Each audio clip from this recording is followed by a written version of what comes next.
Salut à tous, aujourd'hui on va se tester une nouvelle chose. De plus en plus de radios sont livrées en protocole Access. Moi j'avais acheté ma X12S à l'époque où elle était en ASST. En ACCS, ACCST, TTSSS, un truc comme ça quoi. Voilà. Donc, en fait, j'ai envie de tester les nouveaux récepteurs SR10 Pro, par exemple, que j'ai acheté aussi, qui bénéficient de 2 voix supplémentaires par rapport au X8R. Et du coup, on va passer la X12 en mode Access. Alors, pour le mode Access, il suffisait apparemment juste, d'après ce que j'ai pu trouver comme renseignement sur la toile, donc petite mise au point. Non, là, ouais, non, si. Bon, c'est un peu flou. Donc j'ai acheté ce petit module sur le site horus-rc.com. Donc je l'ai reçu ce matin. Et je vais essayer de l'installer dans ma radio. Voilà. Alors, première étape, ouvrir sa radio. Deuxième étape, localiser où peut bien se mettre ce petit module. Alors j'ai cherché, et effectivement comme ça on voit pas.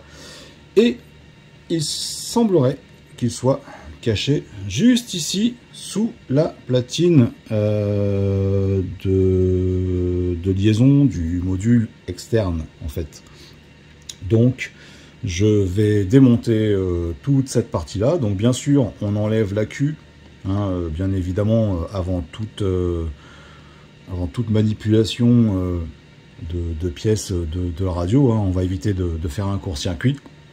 Et on se retrouve une fois que c'est désossé.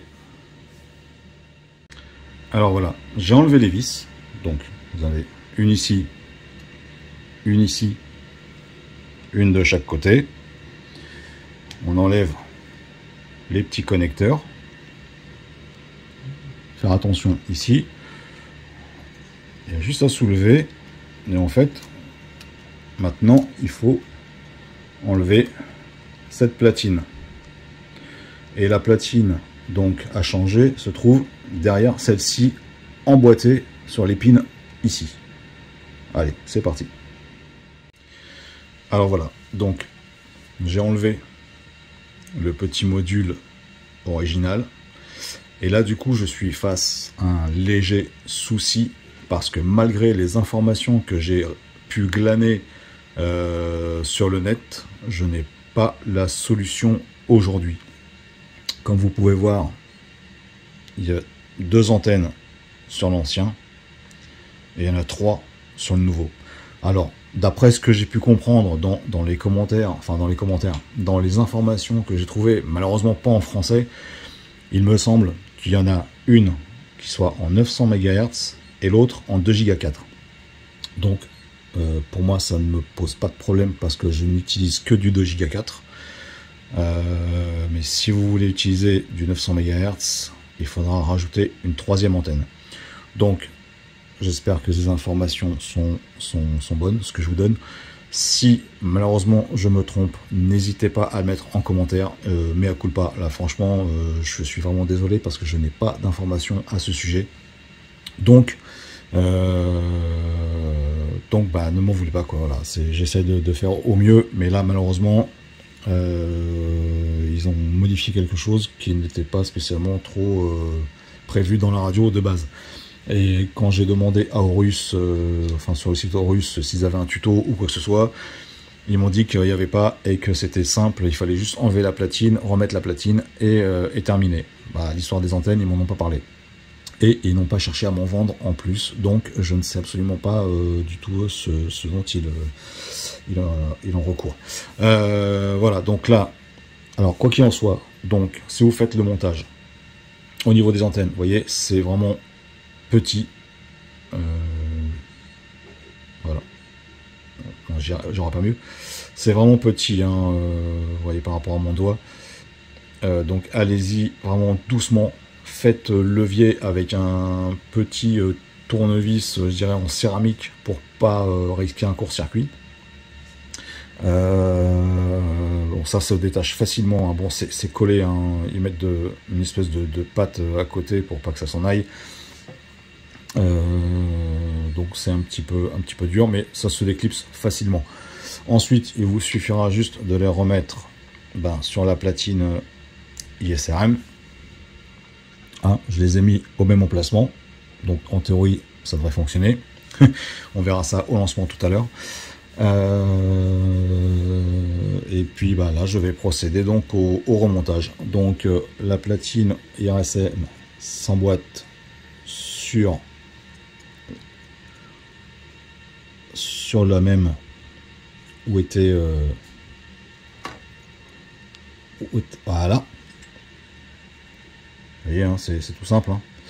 Et ensuite, il suffit juste de remettre donc le boîtier par-dessus. Donc, je fais ça en off, je vous reprends de suite. Une petite parenthèse juste avant de remonter, en fait, j'en ai profité pour changer la pile mémoire de ma radio. Parce qu'à chaque fois que je la mettais en route, elle m'affichait une date, date de démarrage 1er janvier 1970 ou je ne sais plus quelle année. Donc si ça vous arrive que votre radio ne mémorise plus l'heure, etc., bon, ça n'a aucune incidence pour les réglages des modèles enregistrés, puisque eux sont sur une autre partie de la mémoire, voire même sur la carte SD. Il vous suffit juste donc d'acheter une petite pile. Donc comme ceci, vous voyez, une CR1220. Voilà, on trouve ça n'importe où, hein, vous trouvez ça sur Amazon ou même certainement le droguiste du coin. Dans les centres commerciaux, je sais pas, hein, c'est assez petit, ils privilégient surtout les R6, etc.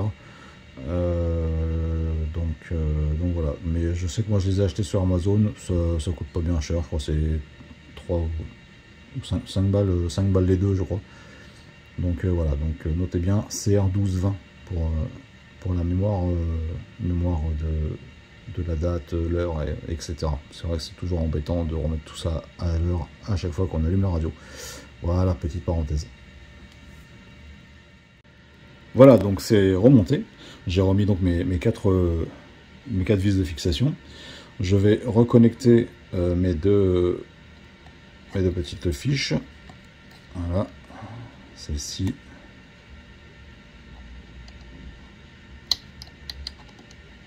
Et celle-ci.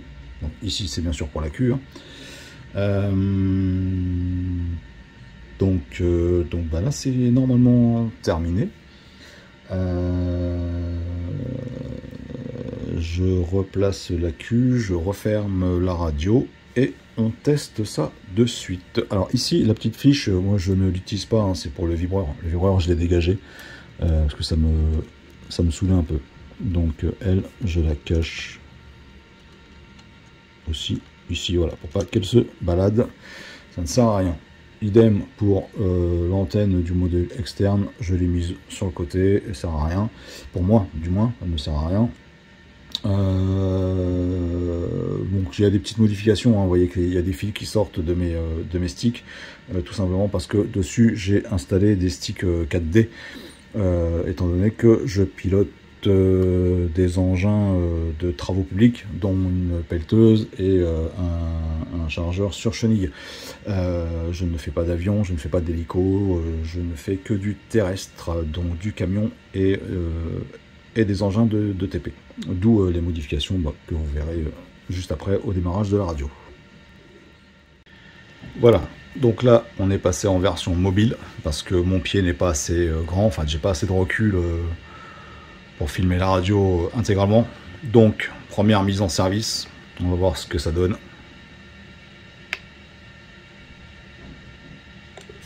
Attention. Bienvenue sur OpenTX. Bon, ça flashouille un peu là-haut, c'est normal. Bon, déjà apparemment elle s'allume. Qu'est-ce que je peux faire? Il me semble qu'il faut faire une mise à jour, hein, déjà au niveau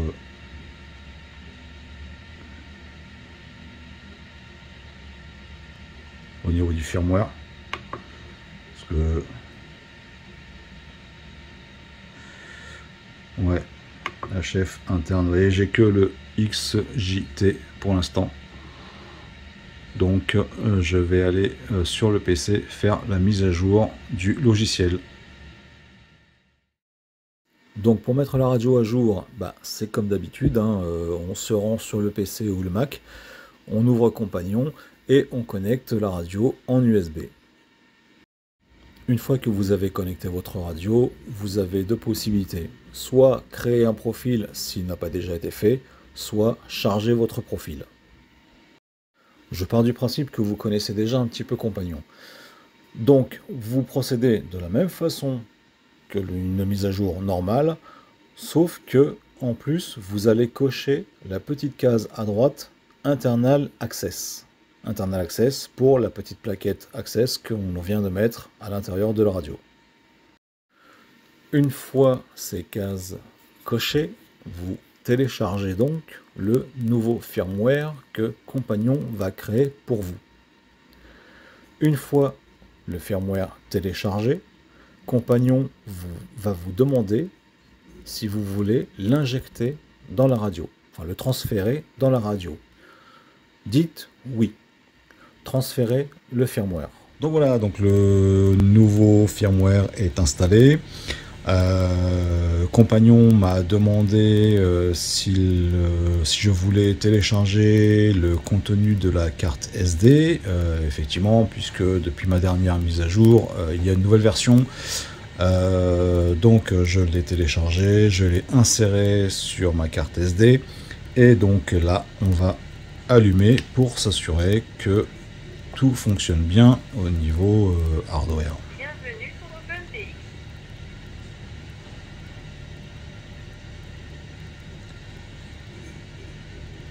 Alors, donc,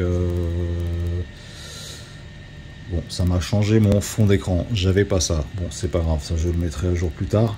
Alors, je vais aller voir dans mon modèle.